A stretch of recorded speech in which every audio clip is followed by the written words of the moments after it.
all ammoed up. Talk about being on target, and we don't mean paintballing. This time last year, Brett Rumford struck the bullseye and captured back-to-back titles in Korea and China after launching his 2013 season with a new golfing support system. I started working with Pete Cowan earlier that year, and obviously my first lesson was in Abu Dhabi, the first event of the season. So yeah, there was obviously that side, a new caddy in John Roberts, Ronnie. So he obviously brought a completely different aspect or a different perspective to my game as well in terms of preparation and just getting around the golf course as well. We're contributing some really valuable information at the time, which sort of just all came to a head and just paid off. Rumford's double was completed at the Volvo China Open and the Ballantynes Championship. He defends that latter title in Singapore and would love to repeat. Very proud of the achievement, no doubt about it. It's a different golf course. We've played it a long time ago, but look, it's still, you know, in respect, it's the same week, and obviously, you know, defending last week was a great thrill.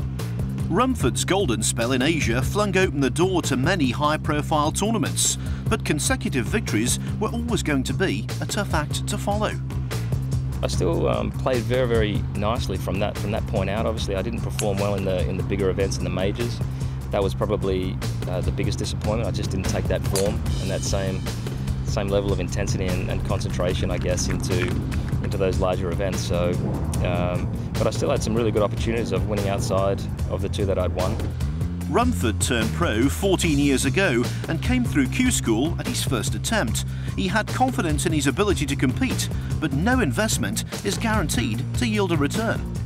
When you first start out, that's the hardest thing, is just trying to bankroll yourself over those first 2 or 3 years, just trying to get your foot in the door to try and secure a main tour card.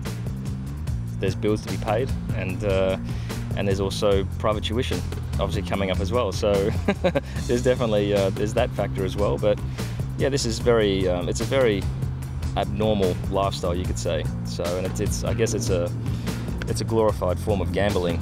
You know, it costs you X every single week, and you're sort of gambling your talents against 150 other 3 or 54 or 5 players, however many players are in the field, against their talents. And yeah, look, it's a livelihood, and there's a lot of pressure out here, and I guess it's not for everyone. Last year's victories haven't been the only thing that came in a pair. In 2011, Rumford's wife, Sally, gave birth to twin girls, Violet and Lulu. I think kids have definitely put in a different perspective on life as well, and I think it's definitely taken a lot of the pressure away from playing, I think, as well. I think you're much more in a state of appreciation when you're just thinking about them, just the love you have for them. It just changes you as an individual, being a father. And for those that haven't, you know, it's you just have to wait until you've had a child to fully understand it. So, but definitely it's changed my game for the better. Despite an encouraging opening round of 68, Rumford slipped to 63rd at the Volvo China Open, but remains upbeat about his chances of retaining the title in Singapore and becoming a 6-time European Tour winner. I'm taking the same mindset into thinking that you know, if I can win again, same time of year, obviously going back into Europe, it's a nice time to do it.